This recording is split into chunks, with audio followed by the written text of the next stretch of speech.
Some wounds never heal. They only learn to live in silence. For 62-year-old Fern Madre, 30 years of solitude in the New Mexico mountains have been her penance for a mistake she can never unmake. Then, one frost-sharp morning, a sound shatters the decades of quiet. On a remote trail, a great black wolf is caught in rust-bitten steel, crying out in agony. Most people would walk away, but Fern kneels. What she does next sets in motion something neither of them could have expected, a connection that will force her to face the family she abandoned and the son she has not seen for 3 decades. Could a single act of mercy for a wild creature be the first step toward her own redemption? The cabin sat at 9,000 feet, where the ponderosa pines gave way to groves of aspen and Douglas fir. Fern had built it herself over the course of 2 brutal winters. Her hands had learned the language of the axe and saw. Her back had grown strong from hauling logs she'd felled and stripped by herself. That was 30 years ago, when the grief was still a raw and living thing, when the only thing that made sense was to put distance between herself and every choice she had ever made. Now the cabin felt like an extension of her own body. She knew every groan of the floorboards, every seam where the wind whispered through in January. The stone fireplace, which she'd mortared with clay from the creek bed, still drew well, still kept the single room warm enough that she could sleep without waking to frost on her quilts. In the loft above, reached by a ladder she'd fashioned from pine, she kept her provisions: dried beans and flour in rat-proof tins, her winter clothes, and the things she couldn't bear to look at, but could not bring herself to throw away. The hand-carved wooden cradle was up there, wrapped in canvas. James had made it when she was 6 months pregnant with Corey, spending his evenings after work bent over the wood with careful tools, sanding it smooth as a river stone. He had carved a pattern of leaves along the edge, aspen leaves, because they grew outside their first apartment in Alamogordo. The cradle had held their son for the first 8 months of his life. Then Corey outgrew it, and it was moved to the loft, waiting for grandchildren that never came. Most days, Fern didn't think of the cradle. She had grown good at not thinking about many things. Her mornings followed a pattern worn smooth by repetition. She would wake before dawn, coaxing a flame from the embers she'd banked the night before. She'd brew strong coffee in the blue enamel pot, drinking it black as she stood at the east-facing window. She watched the sun rise over the Sacramento mountains, the light turning the high desert to gold before climbing into the pine forests where she lived. Oatmeal for breakfast, cooked with dried apples and a spoonful of honey from the general store in Cloudcroft. She made the 12-mile trip to town once a month, sometimes less in the winter. After breakfast, she checked her snares. Not the steel-jawed kind. She despised those. But humane traps she'd built herself to catch the occasional rabbit. She reset what needed resetting, released what didn't. The meat she took, she used completely. Nothing was wasted. Her father had taught her that, back when he was still trying to make a hunter of his daughter, instead of accepting what she was, someone who loved wild things more than she could ever love killing them. Mid-morning was for the small garden she'd carved from the rocky soil. It produced well enough in the short growing season: potatoes, carrots, turnips, kale that could stand a frost. In late summer, she harvested and canned, filling the loft with jars that would see her through the winter. She had learned to want for very little. Afternoons were for maintenance: a patch of roof that needed new shingles, a window pane to replace, firewood to split and stack. She kept busy because busy meant tired, and tired meant sleep came more easily. The long summer evenings were the hardest, when the light lingered until 9 and there were too many hours to fill. That was when she found herself reaching for the journal, the one she had kept since the year Corey left. The leather cover was worn soft with use. Its pages were filled with her small, careful script, letters to her son that she never sent. 30 years of apologies, of explanations, of questions about his life that would never be answered. She didn't know if he was alive or dead, married or alone, happy or haunted by the same ghosts that chased her through these mountains. She had pushed him away. That was the truth she carried, heavy as a stone. Vernon Kincaid was the postmaster in Cloudcroft, a title that apparently included being the informal mail carrier for people who lived too far out for a regular route.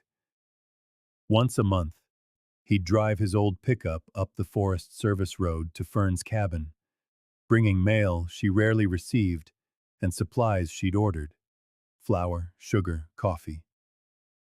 Vernon was 73 and had known Fern from before James died, before Corey left, before she became the woman everyone in town called the Hermit. He never asked questions she didn't want to answer. He'd pull up, honk twice, and wait for her to come out. They would talk about the weather, about wildlife sightings, about nothing that mattered. Last month, he'd mentioned that Gretchen Hine, the local game warden, had been asking after her. She and Fern had crossed paths a few times over the years. Fern would report poachers. Gretchen would investigate and then leave her be. "She wanted to know if you were doing all right up here," Vernon had said, leaning against his truck. "I told her you were tougher than beef jerky and twice as hard to chew." Fern had almost smiled at that. "I'm fine. Tell her I'm fine," she'd said. It was kind of Gretchen, but Fern didn't need anything from anyone. She had made her choices. She was living with them. The town of Cloudcroft sat at nearly 9,000 feet. Fern had lived there with James and Corey for 10 years, before James died. She'd worked at the library, a job she loved for its quiet and its order. James was a carpenter, skilled with his hands, as patient with wood as he was with people. They had met in Alamogordo when she was 23 and he was 25. She fell in love with his steady calm, the way he listened more than he spoke. Corey was born 2 years into their marriage, a May baby, arriving during a late spring snowstorm. Fern had never felt a love like that before, the kind that made her heart feel as if it were living outside her body. He was a gentle boy, quiet like his father. He brought home injured animals, a bird with a broken wing, a baby squirrel, and tended to them with a softness that made Fern's heart ache. When he was 14, he saved a red-tailed hawk that had been hit by a car. He worked with it for 3 months, speaking to it in that low, gentle voice he used for frightened things. When the hawk finally flew again, released from their front yard, Corey had cried. Fern stood beside him with her arm around his shoulders, so proud she could barely speak. That was the boy she had lost. When Corey was 15, James started having pains in his chest. He ignored them for months. "Heartburn," he said. By the time he finally saw a doctor, his heart was already damaged. He was told to take it easy, but carpentry was physical work, and the medical bills piled up. James kept working because he thought that was what a man did for his family. The heart attack came on a Tuesday afternoon. Corey was 17. Fern was at work. James was alone in his workshop. By the time Corey got home from school and found him, it had been hours too late. Fern blamed herself instantly. The guilt was a physical weight, absolute and crushing. Corey blamed her too. They buried James on a cold February morning. 2 months later, the silence between them broke. Fern was at the kitchen table, staring at bills they couldn't pay, when Corey came home. "You killed him," he said. The words were flat. "You knew he was sick, and you let him keep working. You killed him." The accusation struck her like a slap. She tried to explain, about the bills, about how James had refused to stop, but Corey wouldn't listen. He yelled things that 17-year-old boys yell when the world has stopped making sense. And Fern, drowning in her own guilt, screamed back. She said terrible things, things she has spent 30 years wishing she could take back. She told him he was acting like a child. She told him that if he was so smart, maybe he should figure out how to pay for his father's funeral. The look on Corey's face sobered her instantly. She tried to take it back, but the damage was done. Corey went to his room and shut the door. The next morning, he was gone. He had left before dawn, taking his backpack, a few clothes, and his father's truck. On his bed, he had left the silver compass James had given him for his 16th birthday. Just the compass. No note. Fern held it in her hands and knew, with a certainty that hollowed her out, that she had lost them both. She called the police, hired a private investigator who found nothing. Corey had simply vanished, as if the earth had swallowed him whole. Fern kept teaching for another year, but her heart was no longer in it. She would pass mothers with their teenage sons in the grocery store and have to abandon her cart and go sit in her car. She would drive past the high school and think of Corey's graduation, the one he never attended. That would never happen. Everything in Cloudcroft was a sharp reminder of all she had lost. So she left. She bought the land in the mountains with James's life insurance money. She built the cabin with her own 2 hands, believing she deserved the hardship, deserved the isolation. She thought if she suffered enough, just enough, the guilt would finally fade. But it never did. The guilt simply became part of the landscape, as permanent as the mountains themselves. Now, 30 years later, she was 62 and alone. Her hands were strong from labor, but gnarled with arthritis. Her hair had gone completely gray. She lived a simple, hard, and probably deserved life.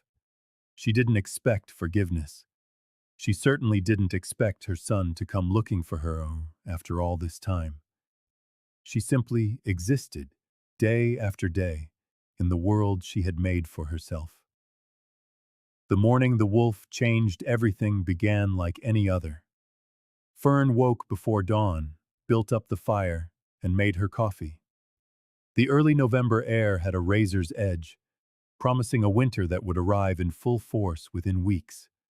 She layered her clothes, thermal underwear, wool pants, a flannel shirt, her heavy canvas coat, thick socks, and her scarred, worn leather hiking boots. She checked her trap lines, but found them empty. She reset 2 that had been disturbed by raccoons. The forest was quiet with the particular silence of late autumn. Most of the birds had already gone south. The bears were dreaming of their dens. Fern loved this time of year. The world seemed to be holding its breath, waiting. She was 2 miles from the cabin, following a game trail she had walked 1,000 times, when she heard a sound that made her heart stop.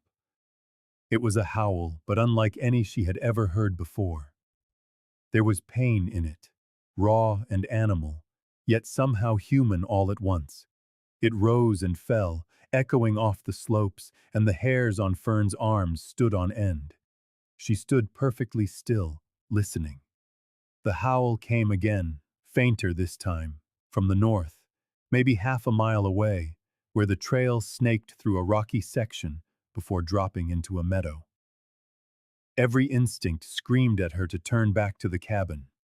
Whatever was making that sound was hurt and scared, which made it dangerous.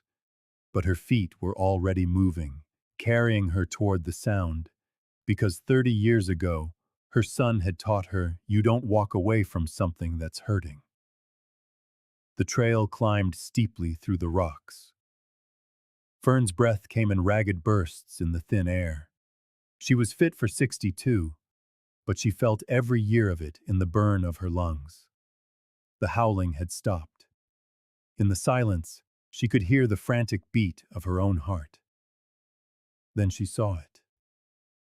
The wolf lay in a small clearing beside the trail, its huge body twisted at an unnatural angle. One of its hind legs was caught in a steel jaw trap, the kind that had been illegal in New Mexico for over a decade. The wolf's black fur was matted with blood. Its yellow eyes tracked Fern's approach with an intensity that froze her in her tracks. It was the largest wolf she had ever seen, easily 120 pounds, maybe more. Pure black, except for a small white patch on its chest. The jaws of the trap had bitten deep into its leg above the ankle. The wolf had clearly tried to chew itself free. Its muzzle was bloody, and the ground around the trap was torn up where it had struggled. The wolf's lips peeled back, baring its teeth. A low growl rumbled from deep in its chest. Fern stood very still. Her mind raced through the options, all of them, but the wolf was trapped and in agony. It would die here if she didn't help, but getting close enough to release the trap meant getting close enough to those teeth. And a wolf this size could kill her without much effort. The wolf's eyes met hers, and in that instant, Fern saw something that shouldn't have been possible. Recognition. Not of her, specifically, but of what she was. Not a threat, not prey, just another living thing on the edge of pain. She made her decision. Fern backed away slowly, never breaking eye contact with the wolf. She spoke in a low, steady voice, the same one she had used with Corey when he was a little boy, afraid of thunderstorms. I know you're scared. I know it hurts. I'm going to help you, but you have to let me. The wolf watched her, its growl softening into a low whine. Fern moved deliberately, with no sudden gestures. She slid her pack from her shoulders and set it on the ground. Inside was a small emergency kit, basic first aid supplies, water, rope, a knife. She would need all of it. First, she needed to calm the animal. She took out her water canteen and a tin cup, poured water into the cup, and slid it to within the wolf's reach. The wolf's nose twitched. It was likely dehydrated after being trapped for so long. Based on the torn-up ground, Fern guessed it had been at least a day, maybe two. The wolf stretched its neck and lapped at the water desperately. While it drank, Fern studied the trap. It was old, covered in rust, but still brutally effective. The springs were powerful. She would need leverage to pry them open. She looked around and found a sturdy branch, about 3 feet long and as thick as her wrist. It would have to do. I'm coming closer now, she said, still in that calm voice. Don't you bite me. Please don't bite me.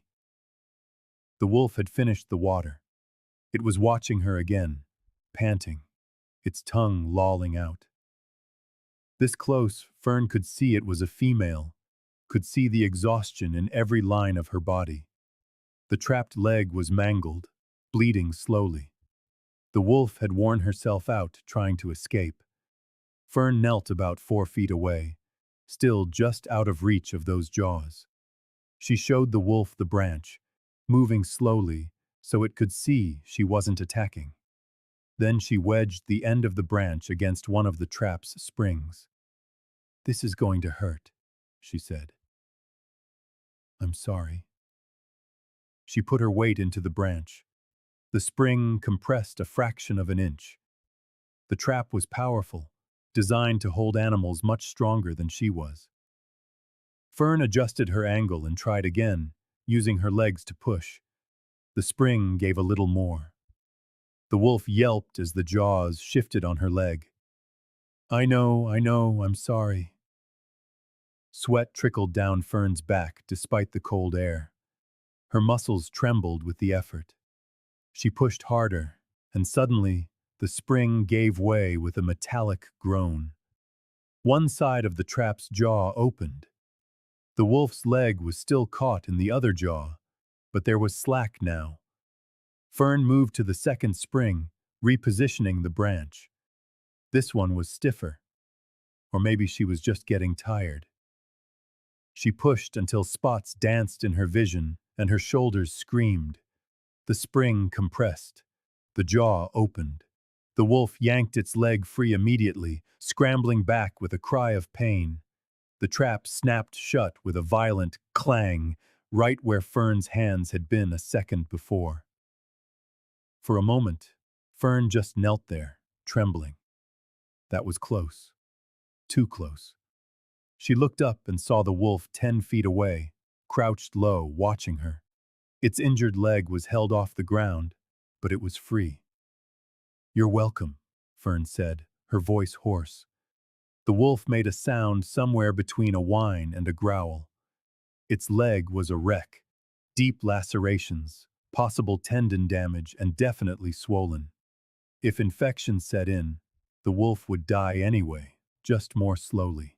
Fern couldn't let that happen, not after coming this far. She opened her first aid kit and pulled out antiseptic, gauze, and the elastic bandage she kept for sprains. The wolf watched her every move. I need to clean this, Fern said, holding up the bottle of antiseptic. It's going to sting, but it will stop the infection. Will you let me? The wolf's ears twitched. It took a hesitant step forward, then stopped. Fern remained very still. The wolf took another step, limping badly. Then another. It stopped just out of reach, its body coiled, ready to bolt. Fern poured antiseptic onto a clean cloth. Last chance to run, she said softly.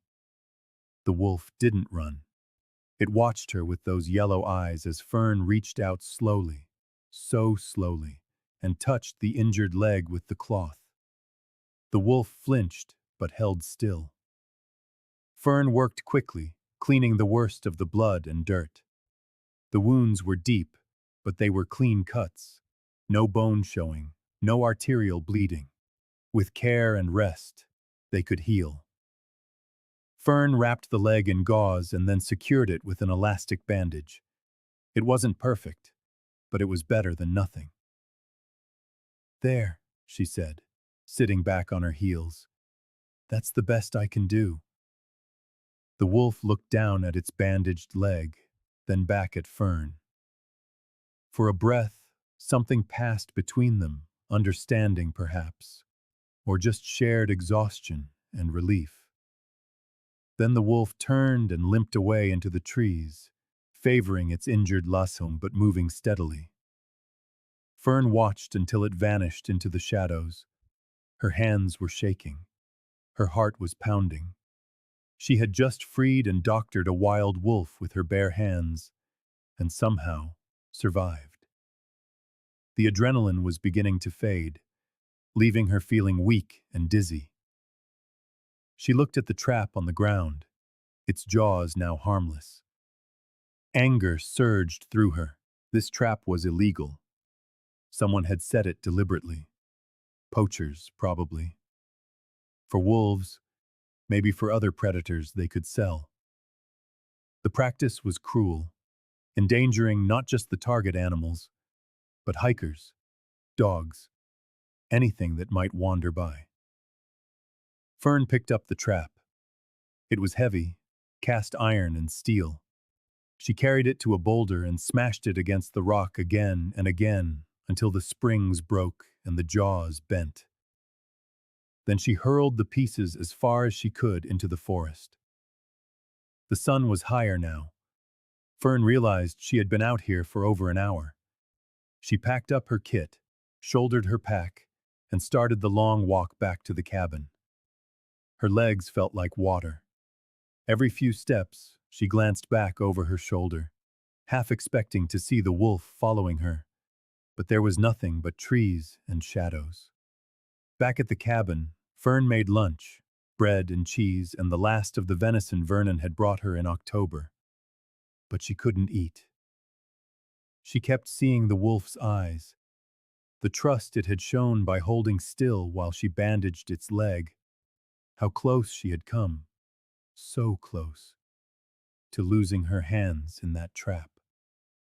She thought of Corey, too, of the hawk with the broken wing, of all the wounded creatures he had brought home. He would have done the same thing she had just done. He was brave like that, willing to risk himself to help something helpless. She wondered where he was, if he was still that kind of person, if he ever thought of her at all. That night, lying in her narrow bed with the fire burning low, Fern heard a howl, distant but clear, from somewhere up on the ridge. It wasn't a howl of pain this time. It was different, deeper. It sent a shiver down her spine in a way that wasn't entirely fear. She got up and went to the window. The moon was nearly full, bright enough to cast long shadows. She scanned the tree line but saw nothing. The howl came again, and this time she heard others join in, a pack, calling to each other across the darkness. Was one of them the black wolf? Was she with her family, letting them know she had survived? Fern pressed her forehead against the cold glass. For the first time in 30 years, she felt something other than guilt and loneliness. She felt a connection to something wild and alive, fighting to survive just like she was. She didn't sleep much that night. Every time she closed her eyes, she saw the wolf's yellow gaze. Every time she drifted off, she dreamed of Corey at 12, his hands gentle, coaxing a terrified hawk to trust him. When dawn came, pale and cold, Fern made her coffee and stood at the window. She told herself she wouldn't look for the wolf. It was wild.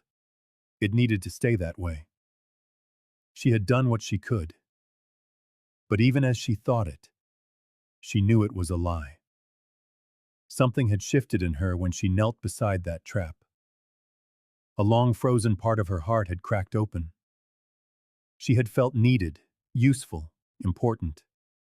She had felt the way she used to feel when Corey would bring home something broken and look up at her with absolute faith that, together, they could fix it. She finished her coffee and made a decision. She would go back to the trap site. She would check for more traps. She would destroy any she found. And if, by chance, she saw the wolf while she was out there, she would make sure it was healing properly. It was only practical, only sensible. The lie was easier to believe in the light of day. Fern bundled herself in warm layers. She packed extra supplies, more antiseptic, more bandages, a thermos of water. She stuffed her pockets with strips of dried venison from her stores, just in case. The trek to the trap site took a full 40 minutes. The clearing was empty, but Fern could see fresh tracks pressed into the frost. Wolf tracks, large ones, heading north toward the rockier ground. She followed. The tracks led her into an area she didn't normally go, where the forest gave way to scattered boulders and scrub. She was about to turn back when she saw it, a dark shape moving amongst the rocks. The black wolf was digging at something. As Fern drew closer, moving carefully to stay downwind, she realized what it was. A den. The wolf was clearing the entrance. The breath caught in Fern's throat. The wolf wasn't alone. There were pups, a mother wolf. It explained the size, the desperation to escape the trap. She was trying to get back to her young, and Fern had freed her, had given her a chance to survive, to feed her babies, to raise them. Tears stung Fern's eyes. She blinked them away, angry with herself. It was just an animal, just nature doing what nature does. But it didn't feel like just anything. It felt important in a way she couldn't define. The she-wolf suddenly looked up, straight at Fern. Their eyes met across 50 yards of broken ground. The wolf's ears pricked forward. She didn't growl, didn't show her teeth. She just watched. Fern pulled the venison from her pocket and laid it on a flat rock. Then she backed away. The wolf waited until Fern was a good distance away before limping over to investigate. She nosed the meat, then gently took it in her jaws and carried it back to the den. Fern stood there for a long time, staring at the place where the wolf had vanished. The sun was warm on her face. A raven cawed somewhere above her. The world felt bigger somehow, more full of possibility than it had in years. She walked home with something unfamiliar settling in her chest. It took her a while to recognize it. Hope. The next morning, Fern told herself she was only checking her usual trap line, that her route didn't have to pass the rocky area where she'd seen the den, that she absolutely was not packing extra food in her pack specifically for a wild wolf. She told herself many things that were no longer true. The mother wolf was at the mouth of the den when Fern arrived. She was lying in a patch of sun, her bandaged leg stretched out before her. When she saw Fern approaching, she rose to her feet, but didn't retreat. She just waited, ears forward, alert, but not afraid. Fern stopped at the same rock where she'd left the food the day before. She set down fresh water in a collapsible bowl and a handful of jerky. Then she sat on a fallen log about 20 feet away and pretended to be interested in the view. The wolf watched her for a long moment. Then, with a dignity that felt almost human, she limped to the offerings. She drank deeply from the bowl first, then ate the meat in quick, efficient bites. When she was finished, she looked at Fern again. "You're welcome," Fern said softly. The wolf's tail gave a single, slight twitch. Not quite a wag, but not hostile either. Then she turned and went back into the den. A moment later, Fern heard the faint yips and squeaks from within the rocks. The pups, calling for their mother. A pang went through Fern's heart. She knew she should leave, let nature run its course. But she came back the next day, and the day after that. By the end of the first week, the wolf had begun to anticipate her arrival. She would be waiting near the rock, her yellow eyes tracking Fern's approach. The bandage had fallen off after a few days, but the leg was healing cleanly. The wolf still favored it, but less so. She could put weight on it now. Fern started bringing better food, fresh rabbit when she snared one, the best cuts of the venison she'd been saving. She told herself it was practical. A nursing mother needs protein. But really, she just wanted to help, wanted to feel useful, wanted to matter to something alive. On the 8th day, the wolf came closer. Not all the way to Fern, but near enough that Fern could see the old scars on her muzzle, the way one of her ears was torn from some long-ago fight. This was an animal that had survived hard things, just like Fern. "Quite a pair, aren't we?" Fern said quietly. The wolf tilted her head, listening. Then she did something extraordinary. She sat down, still 10 feet away, and simply watched Fern, not with wariness or calculation, but with something that felt almost like companionship. They sat that way for nearly an hour, woman and wolf sharing the autumn sun. Fern spoke in a low voice in the way she used to speak to Corey when he was small and couldn't sleep. She talked about the weather, about the ravens nesting in the big pine near her cabin, about nothing and everything. The wolf listened with an intensity that made Fern wonder what she heard in the tone, if not the words. That night, back in her cabin, Fern opened her leather-bound journal for the first time in months.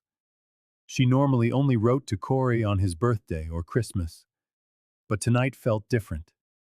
Tonight, she needed to tell him something, even if he would never read it. "Dear Corey," she wrote, "I saved a wolf today. Well, 2 weeks ago, really. But I've been visiting her every day since. She has pups. She was caught in a trap, and I let her go, and now we have this strange understanding. You would have loved her. You always had a way with wild things." She paused, pen hovering over the paper. The next words felt too big, too honest. "I think I'm starting to remember what it feels like to care for something again. I'd forgotten. For so long, I've just been existing, going through the motions. But this wolf, she needs me just a little, just enough. And I need to be needed. I think I need to matter. I'm sorry, Corey. I'm sorry for everything. I'm sorry I wasn't strong enough to hold our family together after your father died. I'm sorry for the terrible things I said. I'm sorry I let you go. If you're out there somewhere, if you ever think of home, I want you to know I'm still here. I've always been here, waiting." She closed the journal before she could cross the words out, before she could tell herself it was foolish to write letters to the son who probably hated her, who had likely built a life with no room for a mother who had failed him. Sleep was difficult that night.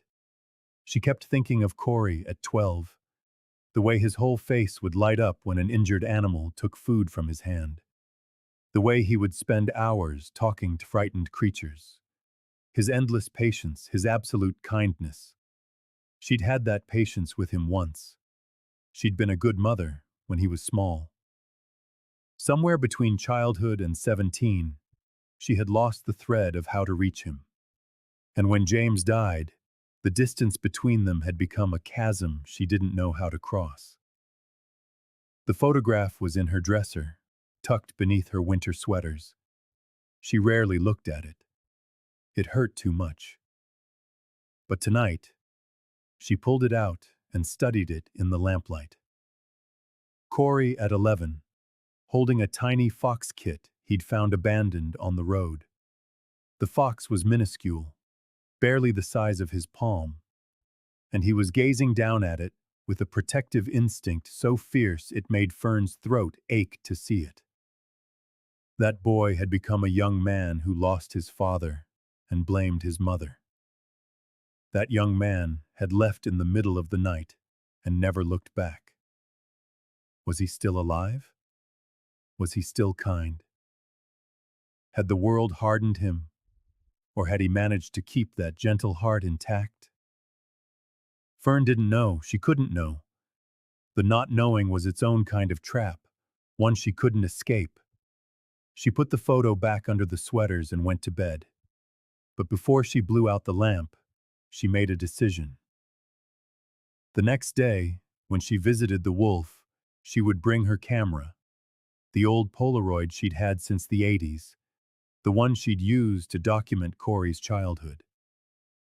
She would take a picture of the wolf, proof that this was real, that this strange grace had entered her life.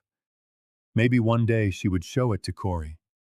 Maybe one day she would get the chance to tell him about the mother wolf who trusted her, who let her help.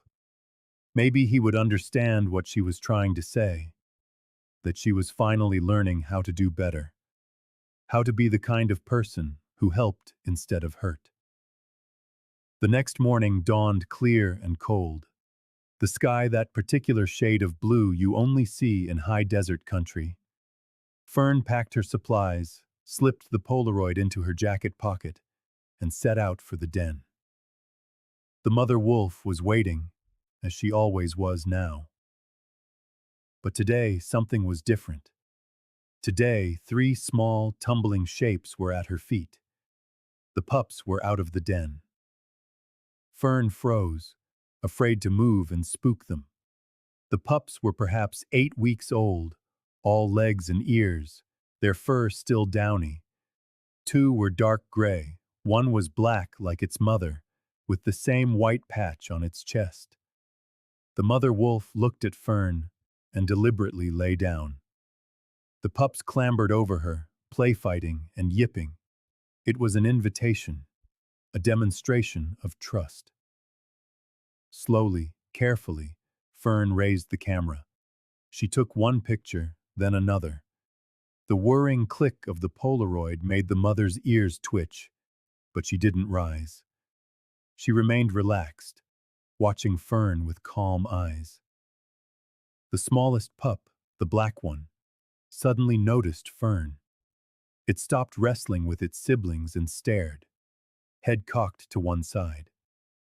Then, with the fearlessness of the very young, it began to wobble in her direction. The mother wolf made a soft, huffing sound. The pup paused, looked back at its mother, then continued on. Clearly, the she-wolf had decided Fern was no threat. The pup made it to within 5 feet before its courage failed. It sat down hard and stared at Fern with huge amber eyes. Fern stayed perfectly still. The pup inched closer. Then, quick as a flash, it darted forward and licked her boot before scrambling back to its mother. The other pups joined the game. Soon all three were making brave little runs at Fern, touching her boots or her pack before darting away. The mother wolf watched, patient and unconcerned. Fern felt tears on her face and didn't bother to wipe them away. This moment, sitting in the cool sun while wolf pups played around her feet, felt like an absolution, as if the mountains themselves were telling her she wasn't beyond saving, that kindness still mattered, that care could still make a difference. When she finally rose to leave, the smallest pup followed her for a few steps before its mother called it back. Fern looked at the she-wolf one last time. "Thank you," she whispered. The wolf's tail thumped once against the ground. If Fern didn't know better, she would have sworn the wolf understood. 2 weeks after the pups emerged, Vernon Kinsey made his monthly supply run. Fern heard his truck grinding its way up the Forest Service road long before she saw it, the engine laboring in the thin air, tires crunching over the half-frozen dirt. She went out to meet him, as always. Vernon climbed slowly from the cab, favoring his left knee. He'd had it replaced last year, but it still ached in the cold. "Brought your flour and coffee," he said, heading for the truck bed. "And some news, if you want it." Fern helped him carry the supplies to the porch. "What kind of news?" "That wildlife officer was asking about you again. Gretchen Hine. Said there's been reports of a large wolf in this area. Asked if I'd seen any sign on my drives up here." Fern kept her face neutral. "What did you tell her?" "Told her the truth. I haven't seen a wolf, which I haven't." Vernon looked at her for a long moment. "But I did happen to mention there's been some talk down in Cloudcroft. A few hunters are getting interested. Figure a wolf that big would make a hell of a trophy." Fern's stomach clenched. It's illegal to hunt wolves in New Mexico. Never stopped folks before. And if they claim it was threatening livestock or pets, they can get away with it. You know how it is. She did know. She'd seen it happen with coyotes and mountain lions. Animals shot and justified after the fact. A wolf would be even more vulnerable. There were so few of them left in New Mexico. Ranchers and hunters looked for any excuse. After Vernon left, Fern sat on her porch and thought. The mother wolf had come to trust her. The pups played freely in her presence. They had built something fragile and rare, this understanding between woman and wild animal. And now, the world was coming to tear it down. The thought of a hunter's bullet finding the mother, leaving her pups to starve, was enough to make Fern physically ill. She had to be more careful. She had to ensure she wasn't being followed on her daily walks. She had to protect what she had found. The silver compass lay in the drawer beside her bed, where it had been for 30 years. That night, Fern took it out and held it in the palm of her hand. The metal was cold, the glass slightly fogged with age. James had bought it at an antique shop in Ruidoso. He'd had Corey's initials engraved on the back, CJM, for Corey James Madre. "So you'll always find your way home," James had said, handing it to Corey on his 16th birthday. But Corey had left it behind, left it on his nightstand, a rejection of everything it represented. Fern had picked it up on that terrible morning and felt as if she were holding her son's heart, abandoned and broken. Now, she turned it over in her hands, remembering how much Corey had loved that compass. For months after James gave it to him, he'd carried it everywhere, checking his direction on hikes, using it to navigate to fishing spots. It had meant something to him, which made leaving it behind all the more devastating. Fern opened her journal to one of the first entries, a letter written just a few days after Corey had gone. "Dear Corey, I found your compass. I'm keeping it safe for you. When you come home, I'll give it back. I know you'll come home. You have to come home. I can't lose you both. Please, Corey, please forgive me." The handwriting was shaky, desperate. Fern barely recognized herself in those words. She had been so certain in those first days that Corey would be back, that whatever anger had driven him away would burn out and he would return, sullen perhaps, but home. She had been wrong. The days turned into weeks, the weeks into months. The private investigator she'd hired found nothing. Corey was smart. He'd sold his father's truck in Texas for cash, leaving no paper trail. After 3 months, even the investigator suggested she stop paying him. The boy didn't want to be found. Fern kept teaching that first year, moving through her days like a ghost. She would wake up and for a single blissful second, forget that James and Corey were gone. Then reality would crash down, and she would have to learn it all over again. The dual ache of grief, the guilt, the void. By the second year, she couldn't take it anymore. She couldn't stand in front of children and pretend to care about multiplication tables when her own child was missing. She couldn't smile through parent-teacher conferences when she had failed so completely as a mother. So she left, built the cabin, and vanished into the mountains, just as Corey had vanished into the world. The mother wolf had done what Fern could not. She had fought through the pain to protect her young.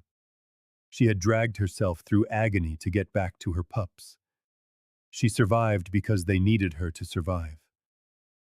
Fern had simply given up.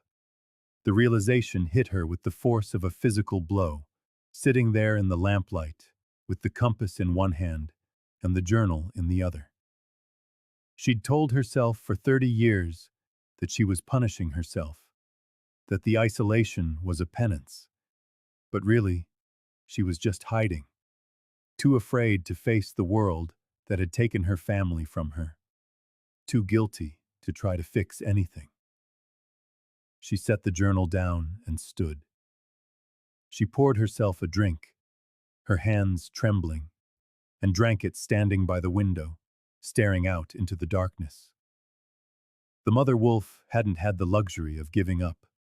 She had 3 lives depending on her. So she survived the trap, survived the wound, survived each day until she was strong enough to hunt again. What did Fern have to survive for? The question hung in the cold air. For 30 years, the answer had been nothing. Just habit. Just the passing of time. But now there was the wolf. Not a reason to survive, not exactly, but a reason to get up each morning. A reason to pack supplies and walk through the cold. A reason to care if the sun rose the next day. It wasn't enough, not really, but it was more than she'd had in a very long time. The next morning, Fern took the compass with her when she walked to the den. She didn't know exactly why. It just felt like it should be there, a witness to what she was learning. The mother wolf greeted her with a low, friendly grunt. The pups came tumbling out at once, all 3 of them bolder now. They investigated Fern's boots, her pack, the pockets of her jacket. The black pup, the smallest, was the most daring. He climbed right into Fern's lap when she sat down. Fern froze, afraid to move and scare him away. The pup curled up against her leg, warm and trusting, and closed his eyes. Within seconds, he was asleep. The mother wolf watched from a few feet away, seemingly unconcerned. After a moment, she lay down too, her injured leg stretched out, her head on her paws. They stayed like that for over an hour. Woman, wolf, and pups, sharing the pale November sun. Fern stroked the sleeping pup's fur with one finger, careful not to wake him. It was impossibly soft, still retaining its puppy fluff. His paws were huge compared to his body, a promise of the size he would one day become. When the pup finally woke and scrambled off to play with his siblings, Fern took out the compass. She held it up, letting the sunlight catch on the glass. The needle spun, then settled, pointing north toward the distant peaks. The mother wolf lifted her head, watching. Fern had the strange thought that the wolf understood what the compass was, not literally, but in some deeper way. A tool for finding direction, for not being lost. "I don't know if I can find my way back," Fern said softly. "I've been lost for so long." The wolf's ears, Ombafu, flicked forward. She rose, limped over to Fern, and did something she had never done before. She pressed her nose, briefly, against Fern's hand. Just once. Then she stepped back and returned to watching her pups. Fern held her breath. It was such a small gesture, but it felt enormous. Acceptance, trust, connection. She put the compass back in her pocket. Maybe she couldn't find her way back to the person she was before. Maybe that person was gone, lost the same night Corey left. But maybe she could find her way forward, to something new, to someone who deserved the trust this wild creature was offering. When she stood to leave, the black pup followed her to the edge of the clearing, as he always did. He sat and watched her go, his head tilted quizzically. "I'll be back tomorrow," Fern promised. The pup's tail gave a single enthusiastic wag. Fern smiled all the way home. The compass was a small weight in her pocket, but it felt like it was in the right place, as if, after all these years, it was finally ready to guide her somewhere new. That night, she wrote in her journal again. "Dear Corey, I think I understand now what you were trying to teach me. All those times you brought home broken things, it wasn't about fixing them. It was about being willing to try. About showing up every day and offering what you had. even if it wasn't much, even if you didn't know if it would work. I'm trying now. I know it's 30 years too late, but I'm trying. She closed the journal and turned off the lamp. Outside, somewhere in the darkness, a wolf howled. Fern listened until the sound faded into the night, then closed her eyes and slept more soundly than she had in months. 3 days later, Gretchen Ryan arrived at the cabin. Fern saw the Forest Service truck making its way up the road and felt her stomach clench. She'd been expecting this, but that didn't make it any easier. She wiped her hands on her jeans and waited on the porch. Gretchen climbed out of the truck, adjusting her ranger hat. She was a sturdy woman in her 40s, with sun-weathered skin and streaks of gray in her dark hair. She'd been on this job for 20 years and carried the kind of quiet competence that comes from experience. "Fern," she said, with a nod. "Got a minute?" "Sure." Fern stayed on the porch, not inviting her in. "What brings you up here?" "Following up on reports of a large wolf in this area. A black one, bigger than usual. Several hunters have mentioned it. Trying to determine if it's really here or if people are just seeing things." Gretchen's eyes were sharp, missing nothing. "You spend more time in these mountains than anyone. Have you seen it?" Fern had prepared for this question. She had carefully rehearsed the lie, weighing it against her conscience. But seeing Gretchen standing there, straightforward and honest, made it harder than she'd expected. "I've seen wolf tracks," Fern said slowly. "Nothing unusual in size. Could just be a healthy male passing through." It wasn't a complete lie. She had seen tracks. They just happened to belong to a she-wolf she visited every day. Gretchen nodded. "The problem is I've got hunters pushing for a permit. They're claiming this wolf has been stalking their camps, acting aggressively. I don't buy it. Sounds like the usual tall tale to justify a trophy hunt. But if enough people make noise, my supervisor might sign off on it." "Wolves are protected," Fern said. "But the law had exceptions. Wolves deemed a threat to humans or livestock could be eliminated. All it took was the right paperwork, true or not." Gretchen paused. "I don't want to see a wolf killed because some weekend warrior spun a yarn, so I'm asking everyone in the area to be on the lookout.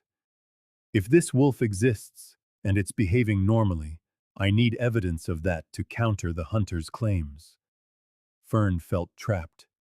Gretchen was offering help, offering to protect the wolf, but accepting that help meant revealing her location, trusting that protection wouldn't somehow lead to the wolf being killed anyway. "I'll keep my eyes open," Fern said finally. Gretchen studied her for a long moment. "You know, Fern, I've always respected how you live up here. The way you carry yourself in the wild. You know these mountains better than anyone. If there is a wolf up here, and if it needs protecting, I figure you'd be the one to know." It was the closest Gretchen could come to calling her bluff without directly accusing her of lying. Fern met her gaze and said nothing. "Well," Gretchen said after a beat, "if you see anything, let me know. And be careful. If hunters do come looking for this wolf, they might not be too particular about where they're aiming." After Gretchen left, Fern sat on the porch for a long time. The threat was real now, not hypothetical. Hunters were actively searching for the mother wolf, and they had money and determination on their side. She had to be smarter, had to cover her tracks better, vary her path to the den, make sure no one could follow. She also needed to think about what came next. The pups were growing fast. Soon they'd be straying farther from the den, exploring, becoming more visible, more vulnerable.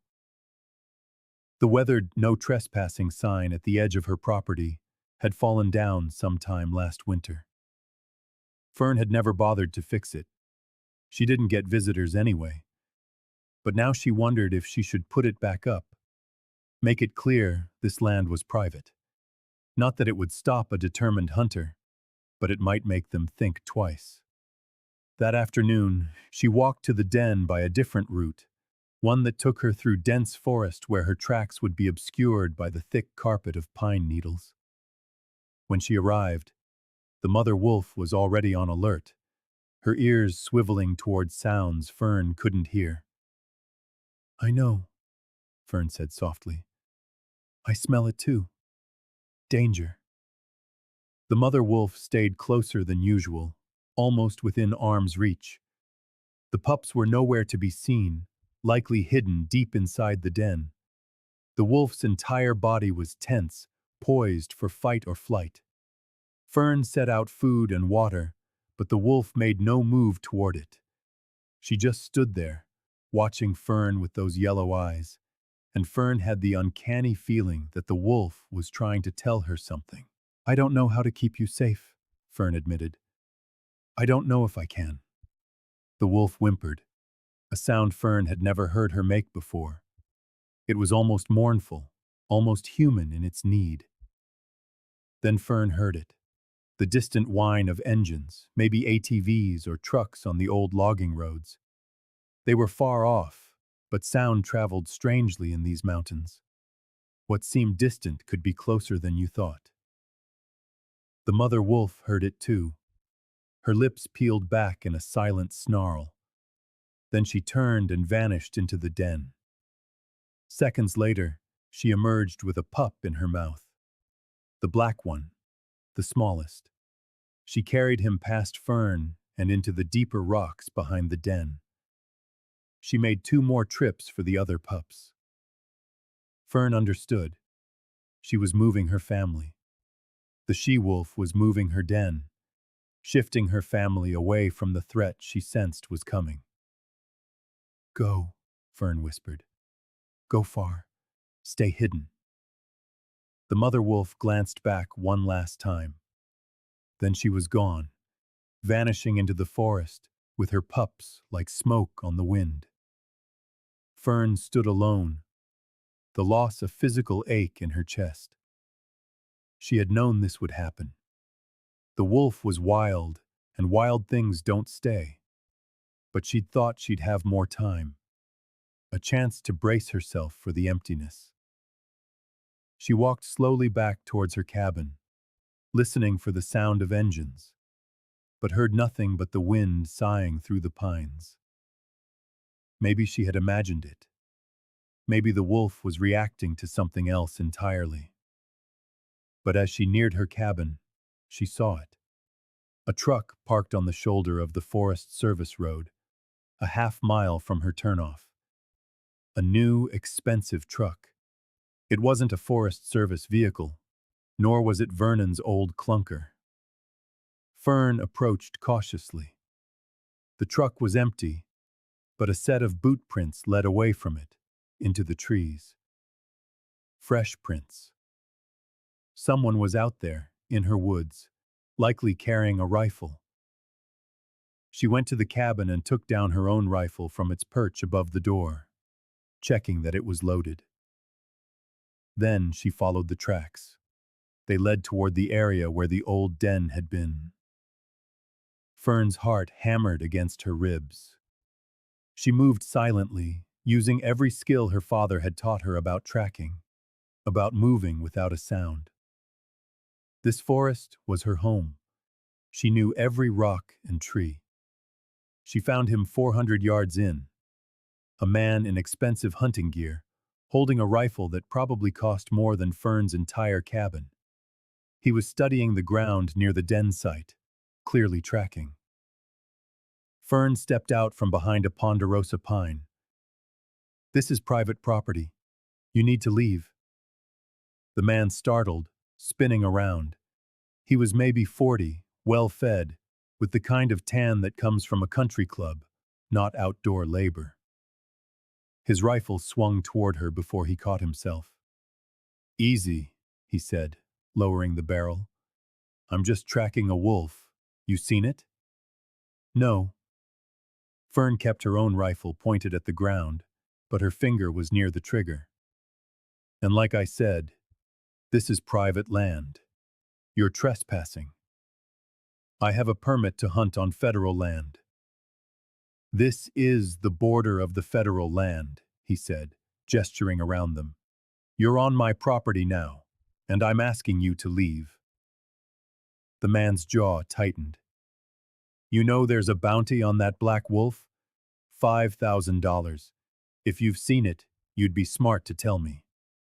"I haven't seen any wolf." Fern's voice was flat, final.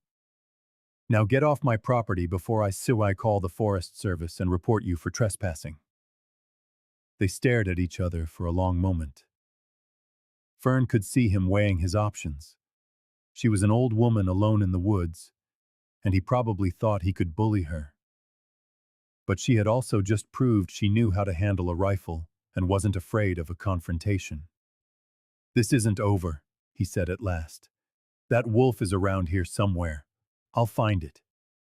"Maybe you will," Fern said, "but you won't find it on my land." She gestured with her rifle toward the road. "Get out." Muttering under his breath, he turned and stomped away. Fern followed at a distance until she saw him get into his truck and drive off. Only then did she lower her rifle and let out the breath she'd been holding. Her hands were shaking, not from fear, but from rage, at the arrogance of the man, invading her land, threatening her wolves, offering money as if everyone had a price. She went to the old den site and examined it carefully. The wolf had been clever. She'd covered her tracks as she left, scattering debris to hide the pup's prints. But a determined hunter could still find them, could still follow them to her new refuge.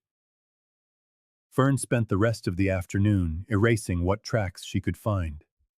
She scattered pine needles, dragged branches over the disturbed earth, and even carried water from the creek to wash away the scent.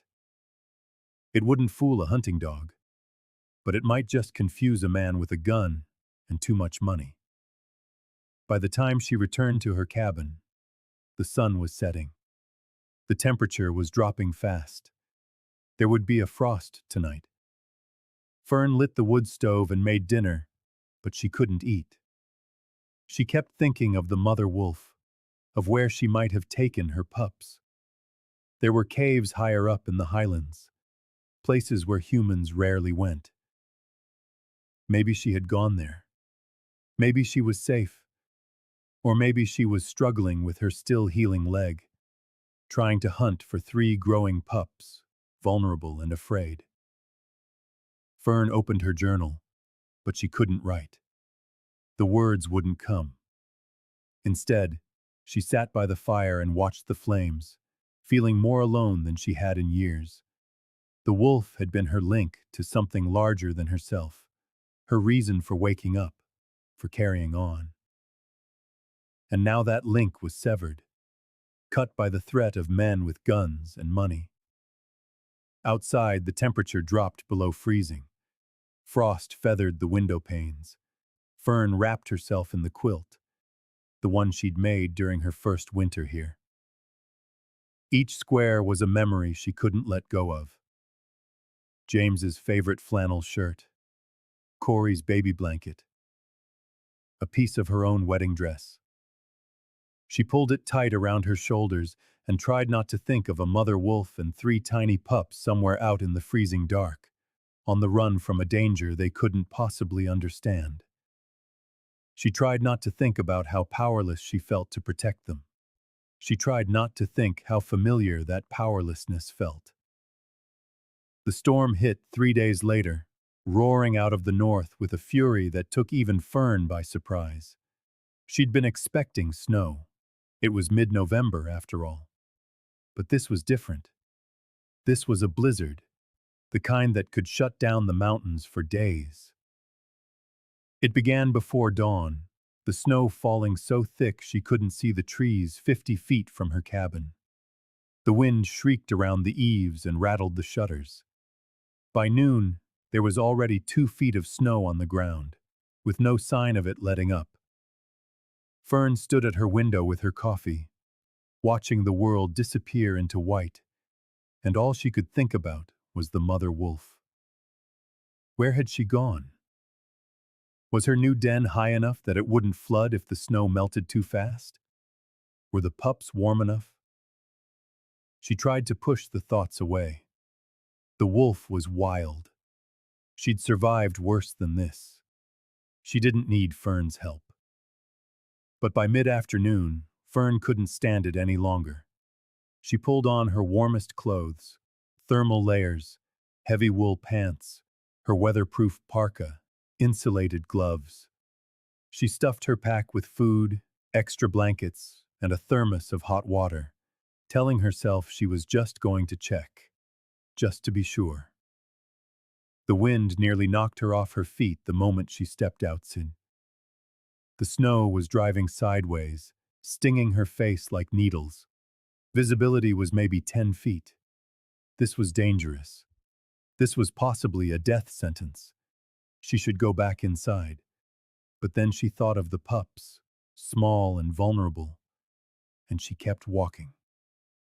She knew these mountains by heart, but in the blizzard, everything was alien. She had to navigate by feel, by memory, following the ridgeline she knew was there, even if she couldn't see it. Her compass helped. She checked it every few minutes, making sure she was still heading northwest, toward the highlands where she thought the wolf might have gone. It took her 2 hours to cover what should have been a 40-minute hike. She was exhausted, half frozen, and beginning to wonder if this was the most foolish thing she had ever done. Then, through the howl of the wind, she heard it. A wolf's cry, but weaker than usual, anguished. Fern pushed forward, following the sound. It led her to a tumble of boulders, natural formations that created overhangs and caves. And there, at the entrance to a half-collapsed den, was the mother wolf. The entrance had caved in, likely from the weight of the snow. The wolf was digging frantically, her injured leg clearly paining her, trying to clear the rubble. Fern could hear the pups inside, yipping in fear. Perhaps their air was running out. The mother wolf saw Fern. Instead of recoiling, she looked right at her. It was a look of pure, raw desperation. "Help me. Please, help me." Fern dropped her pack and went to the den entrance. The collapse wasn't total. There was still a gap, but it was partially blocked by a large rock and packed snow. Together, they might be able to move it. Alone, it was impossible. "Okay," Fern said, her breath fogging in the frigid air. "Okay, I'm here. We'll get them out." She braced herself on one side of the rock, while the wolf clawed at the snow around it. They worked in tandem, Fern using a sturdy branch to pry at the boulder, while the wolf scraped away the packed snow from underneath. Fern's muscles screamed in protest. Her hands were so cold she could barely feel them. The wind kept filling the hole they were making almost as fast as they could dig. But slowly, impossibly, the rock began to shift. With one last, desperate heave from Fern and a frantic scrabble from the wolf, the rock moved. Snow cascaded down, but the opening was clear. The mother wolf immediately scrambled through, disappearing into the den. Fern waited, her heart pounding. Seconds later, the wolf emerged with a pup in her mouth. She set it down gently, then went back for the second, and then the third. All 3 pups were trembling, but they were alive. The black one, Fern's favorite, though she tried not to have favorites, looked up at her with enormous eyes and staggered on unsteady legs. He leaned against her boot, seeking warmth. The mother wolf watched this. Then she did something extraordinary. She picked up the black pup, carried him over to Fern, and placed him directly at her feet. She went back and got the second pup, then the third. She was entrusting her children to Fern, asking for help in the only way she knew how. A lump formed in Fern's throat. She knelt in the snow, unzipped her parka, and gathered the three shivering pups against her body. They burrowed into her warmth at once, their tiny bodies quaking. The mother wolf moved in close, sharing her own body heat, and together they huddled in the shelter of the rocks as the storm raged around them. Fern lost track of time. It could have been an hour. It could have been 3.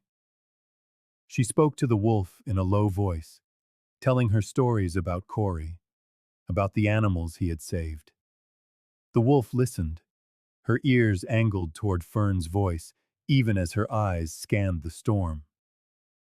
When the worst of the wind finally died down, Fern helped the wolf find a better den, deeper in the rocks, with a stable roof and good drainage. She used the blankets from her pack to line it, making a soft, warm nest. The wolf carried the pups in one by one, settling them into their new home. Before Fern left, the mother wolf came to her. She pressed her forehead against Fern's hand, holding it there for a long moment. It was gratitude and trust and something deeper, a partnership, an acknowledgement of what they had done together. Fern buried her other hand in the wolf's thick ruff, feeling the solid warmth of her. "You're a good mother," she whispered. "You never gave up on them. You never stopped trying." The wolf's tail gave a single, slow wag. Then she turned and entered the den with her pups. Fern's journey home took even longer than the trek out. The storm had lessened, but the snow was still falling steadily. She was so exhausted she could barely think, moving on muscle memory and sheer stubbornness alone.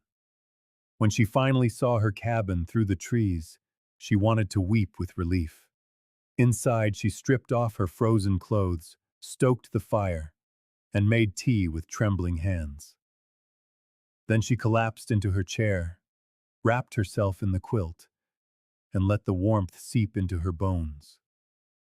She should have died out there, should have frozen or gotten lost, or fallen and broken something. It had been reckless, dangerous, stupid. But she had saved those pups. She and the wolf together. They had saved them. Fern opened her journal, her hand still shaking from cold and exhaustion.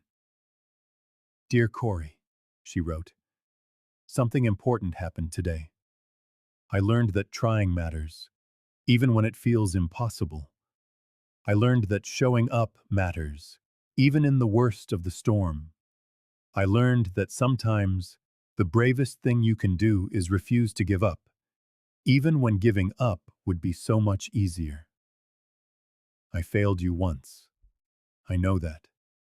When you needed me to fight for us, I didn't know how. But I'm learning now. 30 years too late. But I'm learning." The wolf trusted me with her children today. She asked for help, and I helped. We saved them together. I wish you could have seen it. I wish I could tell you this face to face. I miss you, Corey. I miss you every single day.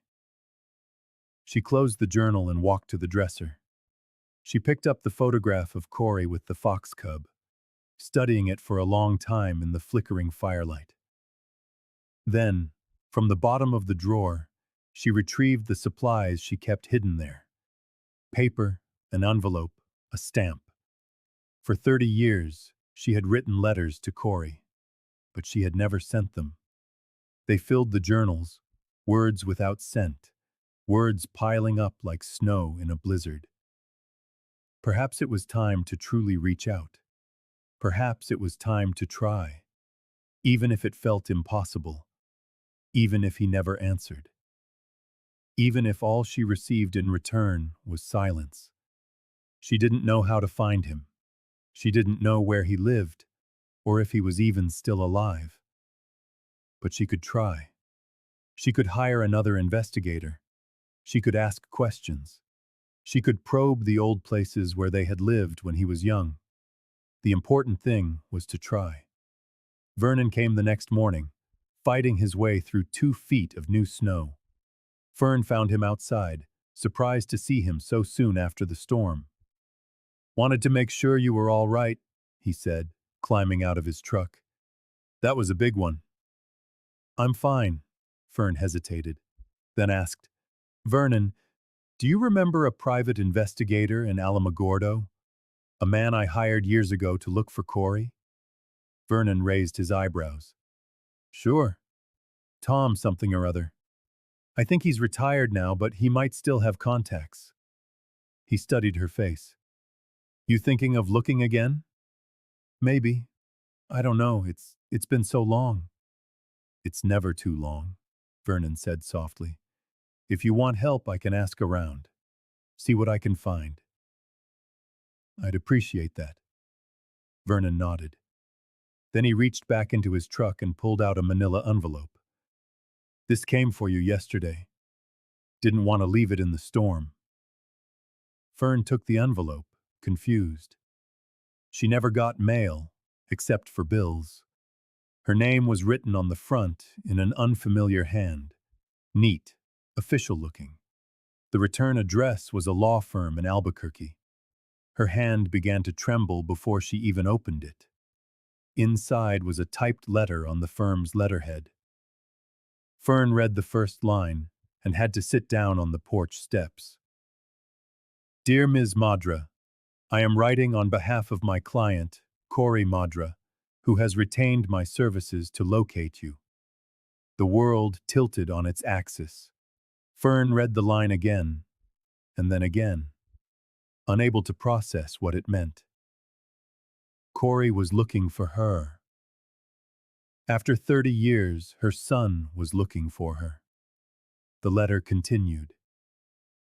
"Mr. Madre recently learned that you may be residing in the Cloudcroft area and wishes to make contact. He has authorized me to share his current information with you and has expressed his hope that you might be willing to meet him." Attached was a phone number, an address in Albuquerque, and a recent photograph. It showed a middle-aged man with graying temples and his father's eyes. He stood with a woman and 2 teenage girls, all of them smiling. Corey had a family. Corey had daughters and he wanted to see her. Fern's vision blurred. She was crying, tears streaming down her face faster than she could wipe them away. Vernon was saying something, asking if she was okay, but she couldn't answer. She could barely breathe. Her son. Her son was alive. He had children. He wanted to know her. She looked up at Vernon, clutching the letter in her shaking hands. "He's looking for me," she whispered. "Corey's looking for me." Vernon's weathered face broke into a smile. "Well then," he said gently, "I guess you'd better call him back." Fern didn't sleep that night. She lay in bed, staring at the ceiling, the lawyer's letter on the table beside her, the photograph of Corey and his family propped against the lamp where she could see it.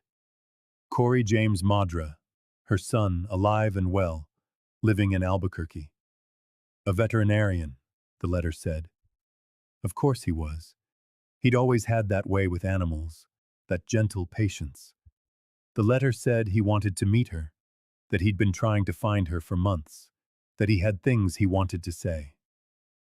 Fern was terrified. What if he only wanted to find her to say, face to face, how much he hated her?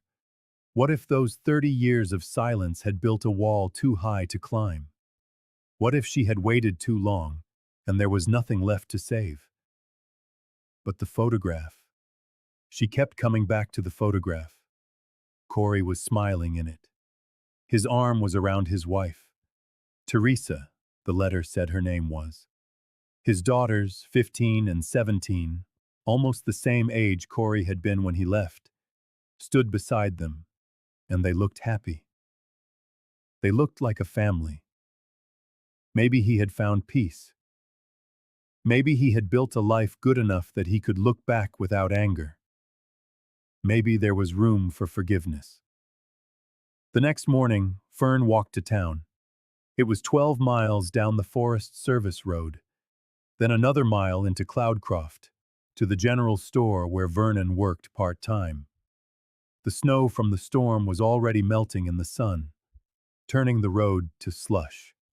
She needed to call the number from the letter. Her cabin had no phone. She'd never seen the point. But the general store had a payphone by the entrance. Cloudcroft at 9 in the morning was quiet. A few locals were having coffee at the diner. A handful of cars lined the main street. Fern felt exposed as she walked along the sidewalk, aware of people watching her. The hermit woman, down from her mountain. She ignored the stares and went straight for the general store.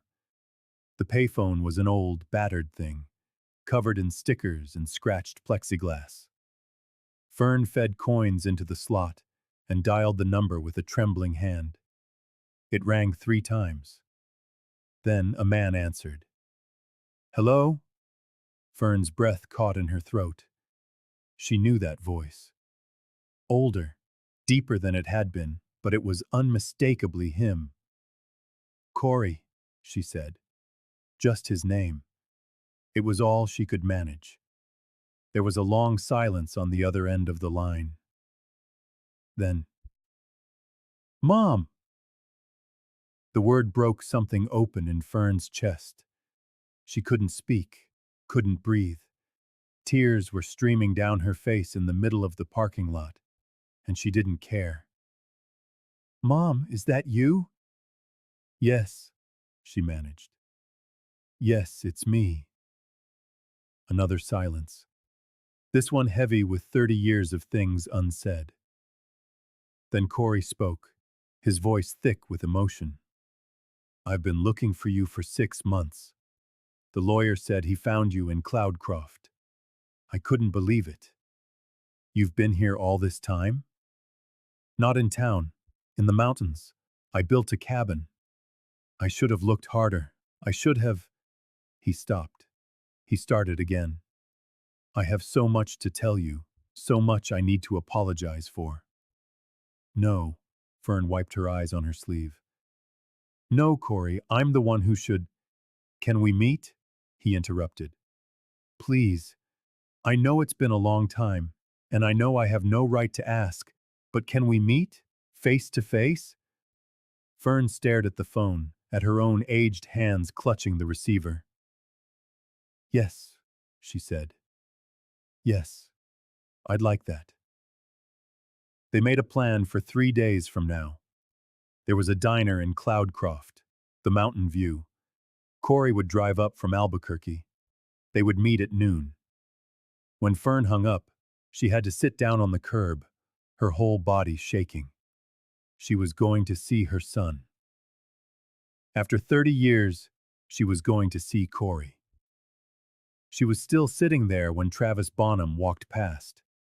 Travis was a local, a hunter in his 50s who had grown up in these mountains. He and Fern had a history, not personal, but professional. He ran trap lines on federal land, mostly legal these days, though Fern had her suspicions. They'd clashed before, when she'd found his traps set too close to hiking trails. He stopped when he saw her. "Well, well, the hermit woman's come to town. Must be a special occasion." Fern stood up, not liking the way he was looking at her. "Just making a call," she said. "Heard you had a visitor the other day," Travis said, a smirk playing on his lips. "Some city hunter looking for that big black wolf. Said you ran him off your property right quick."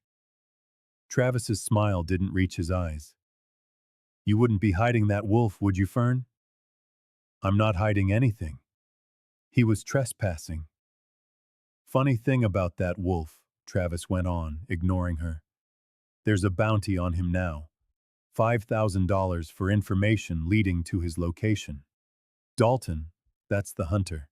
He's dead set on finding him. Says it's the biggest wolf he's ever tracked. Good luck to him, Fern said flatly. Travis stepped closer, lowering his voice. You know, I've been watching you. Seen you heading up into the ridges every day, always carrying supplies. You're feeding something up there, aren't you? And I bet it's not just the birds. Fern's stomach tightened, but she kept her face a mask of indifference. I don't know what you're talking about. Sure you don't.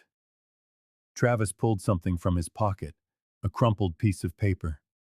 He held it up for Fern to see. It was a hunting permit application, already filled out and signed. See this? Official request to hunt the Cloudcroft black wolf. All we need is one more piece of proof that the wolf is a threat, and it'll get approved. Then Dalton and I can hunt it legally.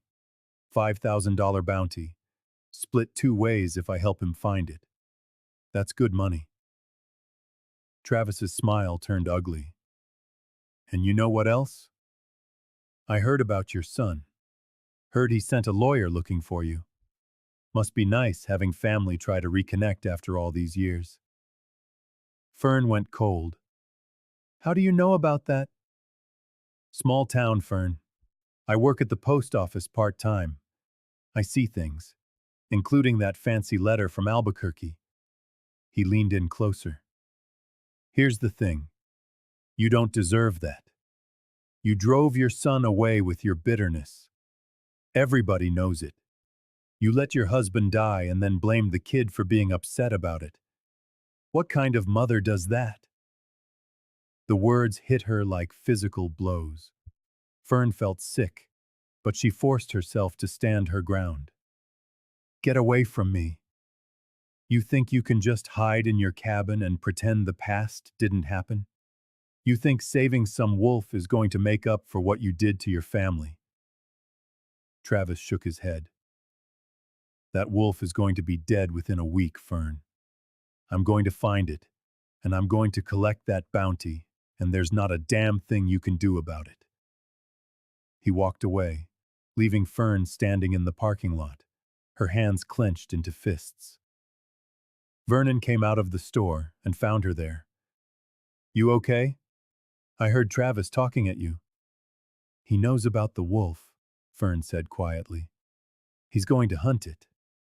Vernon's face grew dark.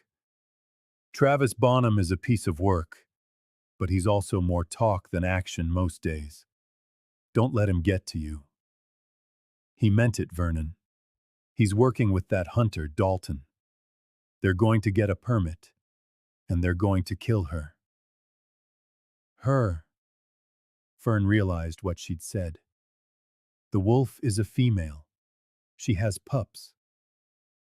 Vernon was silent for a moment. That changes things. A female with pups isn't a threat to anyone. She's just trying to survive. Gretchen needs to know this. If I tell Gretchen, she'll want to see them, document them, and that means people will know where they are. It also means getting official proof that the wolf isn't dangerous, Vernon said carefully. That she's just a mother raising her young. That could protect her. Fern wanted to believe that.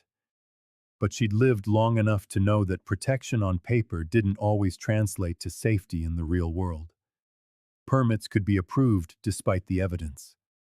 Accidents happened. People like Travis and Dalton didn't care about rules when money was involved. I need to think about it, Fern said. Finally, she walked back to her cabin through the melting snow, her mind a whirlwind. 3 days until she saw Corey. 3 days to figure out how to protect the wolf. 3 days to somehow hold together the fragile new life that was trying to take root in the ruins of the old one. When she got home, she walked immediately to the new den. The mother wolf was outside, lying in the sun, while the pups tumbled and played nearby. They were growing fast, their legs getting longer, their movements more coordinated. The black pup saw Fern first and came running, tail wagging. He jumped up, putting his paws on her knees, demanding attention. Fern scratched behind his ears, her heart aching. "Someone is coming for you," she said to the mother wolf. "Someone with bad intentions. I don't know how to stop them." The wolf's ears pricked up. She rose to her feet, sensing Fern's distress. "I'm going to try," Fern continued.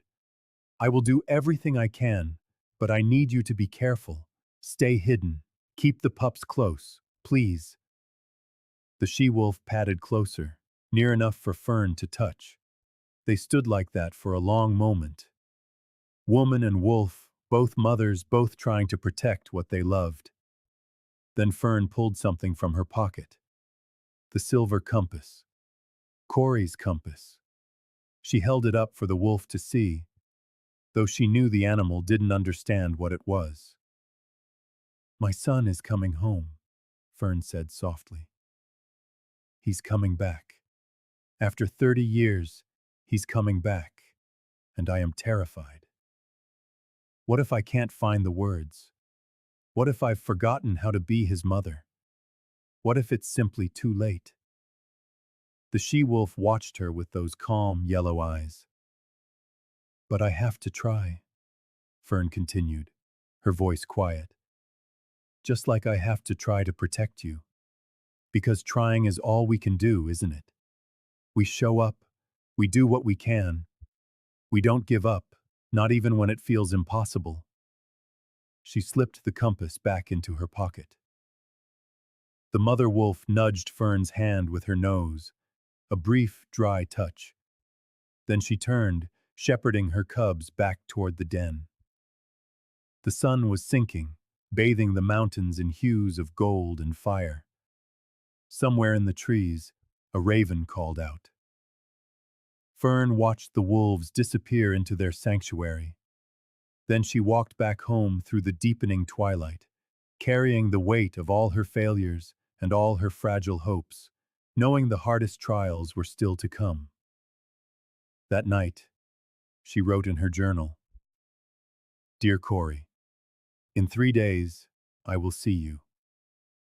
And I'm terrified.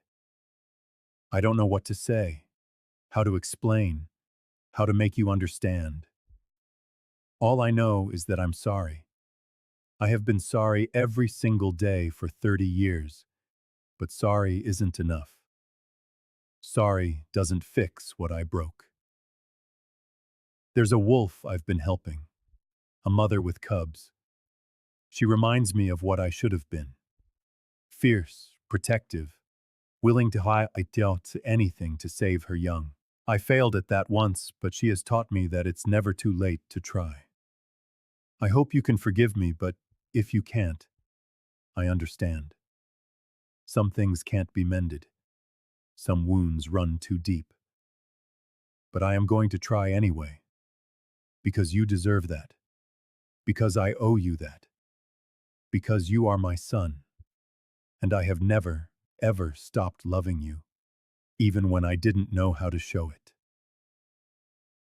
She closed the journal and looked at the photograph of Corey with his family. In 3 days, she would see that face in person. In 3 days, she would find out if redemption was possible. In 3 days, everything would change. Fern didn't sleep that night either.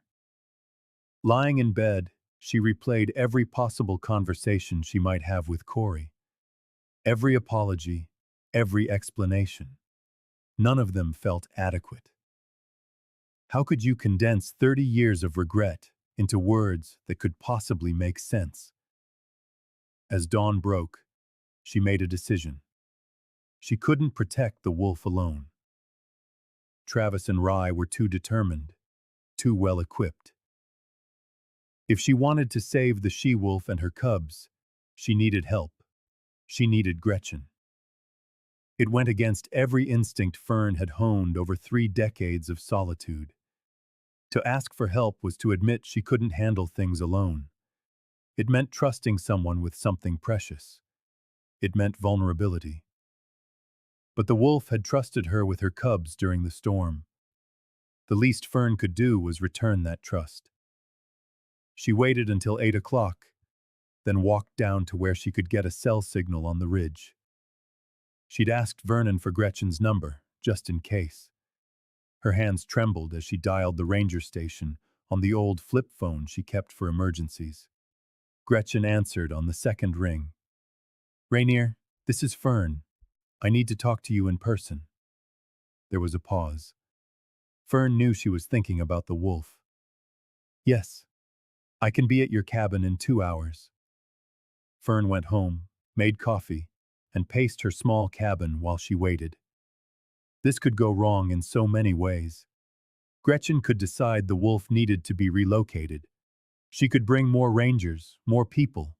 She could accidentally lead Travis and Ree right to the den. But she could also protect them. She could have the authority and the knowledge to keep them safe in ways Fern couldn't. Gretchen arrived exactly 2 hours later. She came alone, which Fern appreciated. They sat on Fern's porch with coffee between them, and Fern told her everything.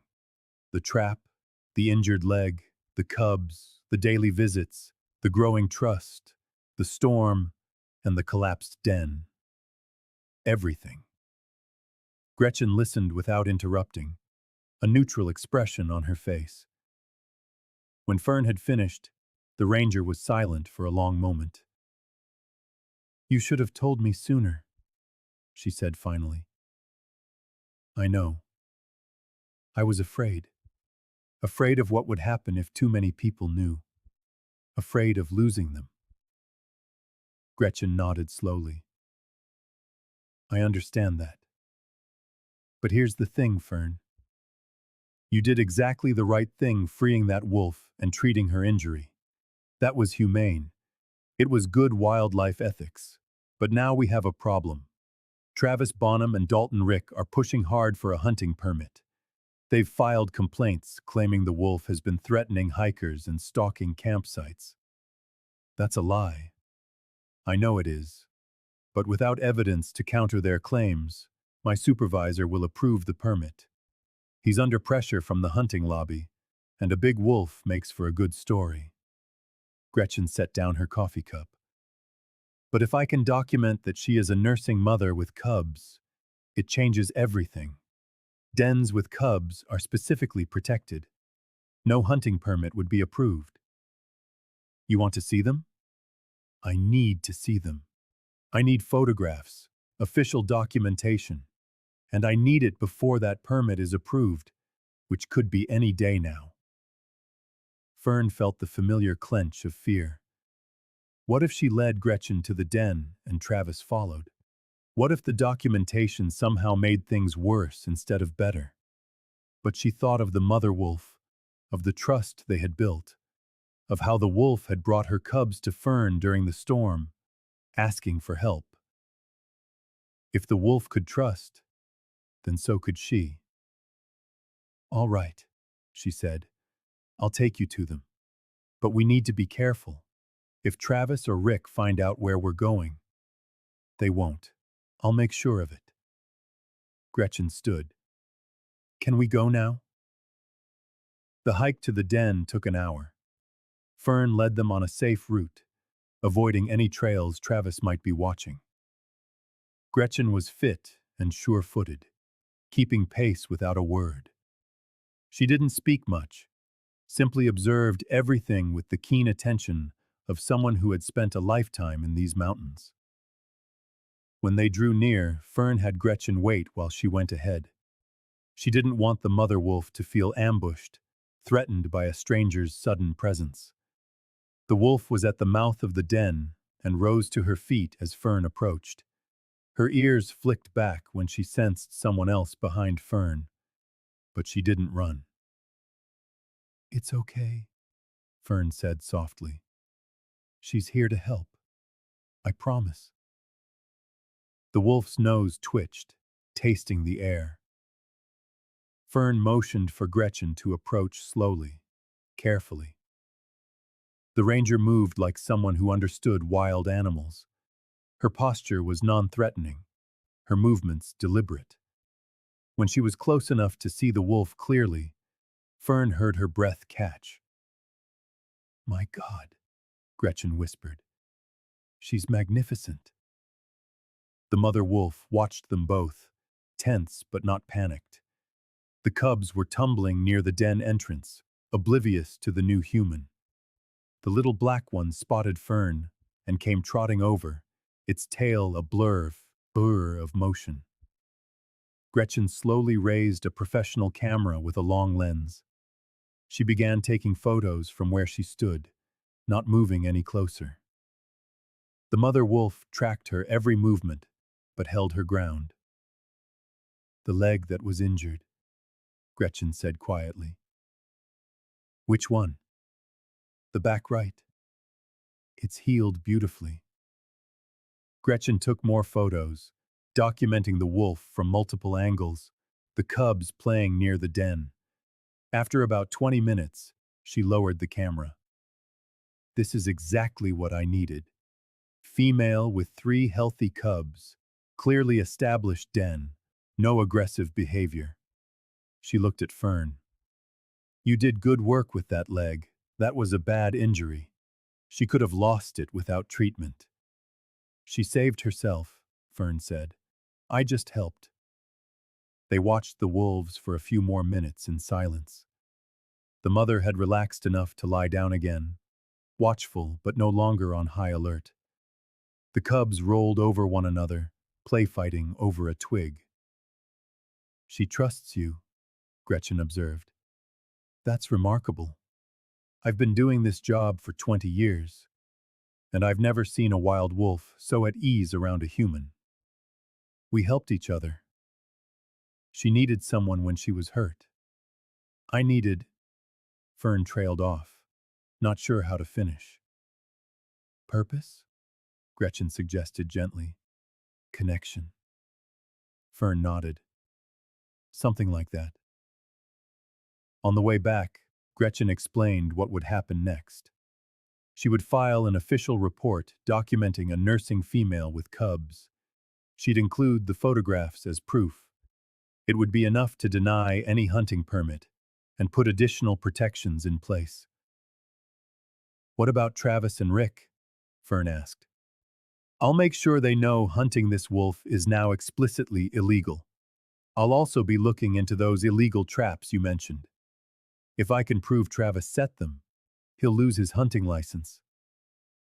It wasn't a perfect solution, but it was better than Fern fighting alone. When they got back to the cabin, Gretchen paused. "Can I ask you something personal?" Fern tensed. "All right." "Vernon mentioned you have a son, that he's been looking for you." Gretchen's gaze was direct but not unkind. "He didn't say more. It's not my business, really." A pause. "But watching you with that wolf, caring for her, earning her trust, helping her raise those cubs, that takes a patience and a dedication, a kind of gentle strength." Gretchen's voice softened. "Those are the qualities of a mother. I just wanted you to know that whatever happened in the past, you've still got it in you." Fern's throat tightened. "I'm meeting him in 2 days. My son. For the first time in 30 years. How do you feel about it?" "Terrified. Hopeful. Like I'm going to be sick." Gretchen smiled. "Sounds about right for a reunion 30 years in the making. For what it's worth, I hope it goes well. You deserve that." After Gretchen left, Fern sat on her porch and watched the sun travel across the sky. 2 days. 48 hours until she faced Corey. She should have been planning what to say, rehearsing apologies, but all she could think about was the wolf, about how the mother had trusted her enough to let a stranger document her cubs, about how sometimes trust meant risk, and risk meant the possibility of both loss and redemption. That evening, Fern took out the clothes she had worn to James's funeral, a simple black dress, now 3 decades old and likely out of style. She tried it on and was surprised to find it still fit, though it hung differently on her leaner frame. She looked at herself in the small mirror above the dresser and barely recognized the woman staring back. 62 years old, gray hair she'd cut herself, choppy and practical, skin weathered by 3 decades of sun and wind, hands scarred by work and by life. She looked like what she was, a woman who had survived, but just barely. Would Corey recognize her? Would he see his mother in this stranger's face? Or just another old woman worn down by time and guilt? She took the dress off and hung it up carefully. Tomorrow she would walk into town, ask Vernon for a ride to Cloudcroft. Maybe she would buy something new to wear. Or maybe not. Maybe she should just show up as herself. No pretenses, no disguises. Just Fern, broken and trying. The next day, she walked to town, but not to buy new clothes. She went to the general store and used the payphone to call the lawyer's number again. Corey answered immediately, as if he'd been waiting by the phone. "Mom?" "Hi, Corey. I just wanted to make sure. You're still coming tomorrow?" "Yeah, absolutely. I'm leaving Albuquerque first thing. I'll be at the diner at noon." He paused. "You're still okay with this?" "Yes. Nervous, but yes." "Me too." She could almost hear the smile in his voice. "I've thought about this moment so much. What I would say. How I would apologize for leaving the way I did." "You don't need to apologize, Corey." "What?" "We'll save it for tomorrow," he said, his voice gentle. "We'll say it all face to face." "Okay. Okay." After they hung up, Fern stood in the parking lot for a long time, just breathing. Tomorrow. Tomorrow her son would be here. She walked home slowly, taking in the mountains she had called home for so long. The ponderosa pines soaring against the sky, the ravens calling to each other across the ridges, the clean scent of pine and snow and wind. This had been her sanctuary and her prison. She had built a life here out of guilt and sorrow, carved out a small existence where she didn't have to face what she'd lost.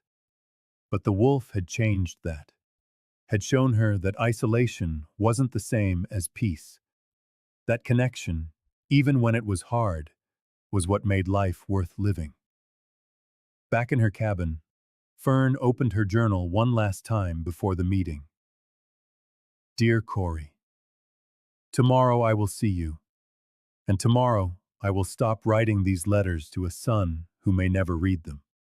I will start having real conversations with a man I hardly know, but a man I have always loved. I don't know if you can forgive me. I don't even know if I can forgive myself, but I have to try. I have to explain, to help you understand, to show you that I never stopped being your mother, even when I didn't know how to reach you. The she-wolf taught me that. She showed me what it means to fight for your young, to risk everything to protect them, to trust even when trust seems impossible. I failed you once, but I'm here now, ready to try again, ready to do whatever it takes to be part of your life, if you'll let me. Tomorrow, I will tell you this face to face. Tomorrow, everything changes." She closed the journal and set it aside. Then, she picked up the silver compass, polishing it with a soft cloth until it gleamed. Tomorrow, she would return it to Corey. Tomorrow, she would complete the circle that had been broken 30 years ago. That night, she slept more soundly than she had in weeks. When she woke in the pre-dawn darkness, A wolf's howl drifted down from the mountains, strong and clear. It wasn't a cry of pain or fear, but of presence, of life itself. Fern stood at the window, listening until the sound faded into the coming morning. Then I began to prepare for the most important day in 3 decades, the day she would either win back her son or finally have to accept that some things, once broken, can never be mended. Either way, she was ready. On the morning of the meeting, Fern woke before the sun and couldn't fall back asleep. She made coffee, dressed in her cleanest clothes, not the funeral dress, just a pair of clean jeans and a flannel shirt that had no holes. She brushed her hair, trying to tame it into some semblance of presentability, but it refused to cooperate. Finally, she gave up and tied it back in a simple ponytail. The compass was heavy in her coat pocket. She would take it to the diner and give it back to Corey. Maybe it would help. Maybe it would say what words could not. That she had kept it safe all these years. That she had never stopped hoping he would come home to claim it. She had hours before she needed to leave for town.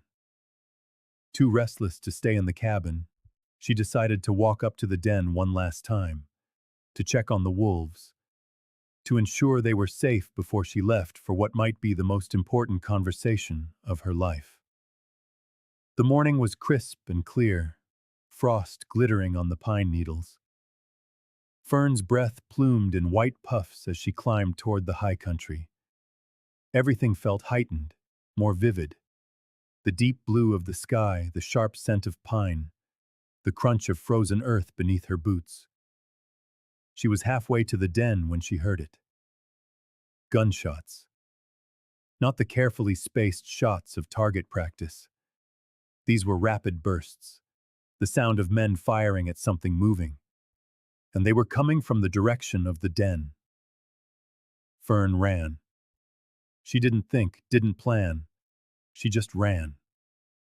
Her lungs burned in the thin air, her legs pumped relentlessly. She crashed through the underbrush, careless of the noise, careless of anything but getting there. She heard voices before she saw them. Travis's harsh tone, and another man's, smoother, more refined. Dalton Rye. They were at the den site, rifles in hand.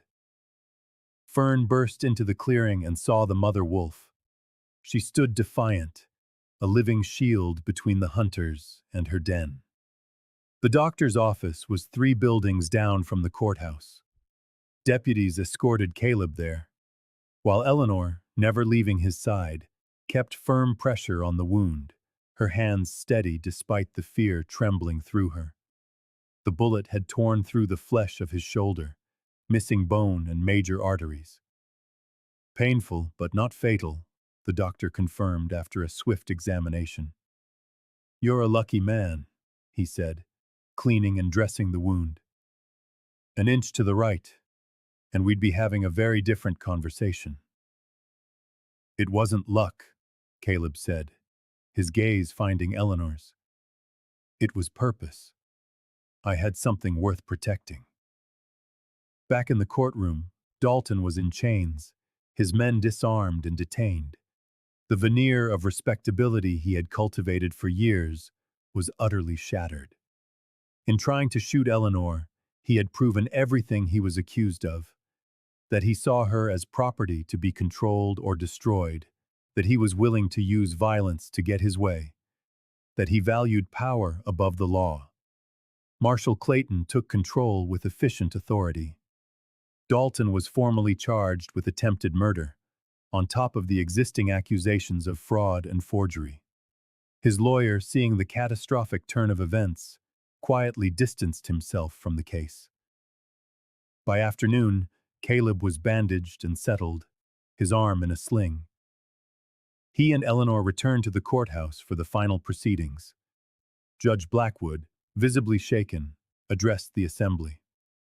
"This court recognizes that the documents presented by Thomas Dalton concerning Eleanor Stone were fraudulent. The marriage between Caleb Stone and Eleanor Hartwell Stone is therefore legitimate and legal. Mrs. Stone is a free citizen with all attendant rights and privileges. Furthermore, this court orders a full investigation into all land transactions in which Mr. Dalton has been involved for the past 5 years. He looked at Eleanor with something approaching respect. Mrs. Stone, my apologies that you were subjected to this ordeal. You have conducted yourself with remarkable dignity and courage. Eleanor stood, still holding Caleb's good hand. Thank you, Your Honor. But I am not the only victim here. There are families all over this territory who lost their land and their livelihoods to Dalton's schemes. I hope justice will extend to them as well. It will, Marshal Clayton assured her. We will conduct a full review. Any families with evidence of fraud or coercion should come forward. A murmur went through the crowd, and then one by one people began to share their stories. Families who had been too afraid to speak up now found their courage. The full extent of Dalton's corruption became devastatingly clear. He had built an empire on the suffering of others, and now that empire was crumbling. As the sun set, Caleb and Eleanor finally left the courthouse, exhausted but washed in a profound sense of relief. It was over. Mrs. Anderson was waiting outside with the other women who had come to support them. Well, she said with grim satisfaction, that's that then. Now let's get you two home. You've had enough excitement for one day. They spent the night in the capital, at a modest boarding house. The proprietor, upon learning who they were, refused their payment. You stood up to a tyrant, she said simply. Your money's no good here. That night, in the quiet of their rented room, Eleanor helped Caleb change his bandages. Her hands were gentle as she cleaned the wound. You took a bullet for me, she said softly. You could have died. So could you, he replied, his voice rough. I wasn't about to let that happen.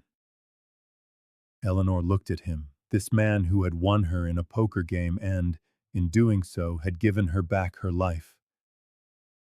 I love you, she said, the words spoken for the first time between them. Not because you saved me, though you did. Not because you gave me a home, though you did that too. I love you because you see me. You respect me. You treat me as an equal partner. That's rarer than gold and more precious. Caleb reached up with his good hand and cupped her face. I love you too, he said. You brought my life back from the dead. You made me remember what it means to hope, to build, to care about tomorrow. You're the best thing that ever happened to me. They kissed. A kiss that was both tender and profound. A reaffirmation of their vows. The violence of the day fell away. All that mattered was this. Two people who had found each other against all odds, who had fought together and built something real from the wreckage of their past lives. We'll go home tomorrow, Eleanor said. Back to our mountain, our land, our life. Home, Caleb agreed. Sounds perfect to me. For the first time since Dalton had made his move, they both slept in peace, knowing the threat was gone and the future was theirs to shape. 6 months passed, and spring returned to the mountains of Montana. The snow that had capped the peaks all winter began to recede, and the land awoke with new growth. Caleb's shoulder had healed well, though it ached sometimes when the weather turned, a permanent reminder of the day he stood between violence and the woman he loved. But for now, they had hope. They had proof and a community at their side. The seeds Eleanor had planted, both literal and metaphorical, had grown into something more than just crops. They had become solidarity, resistance, and the courage to face down injustice. Whatever came next, they would face it together.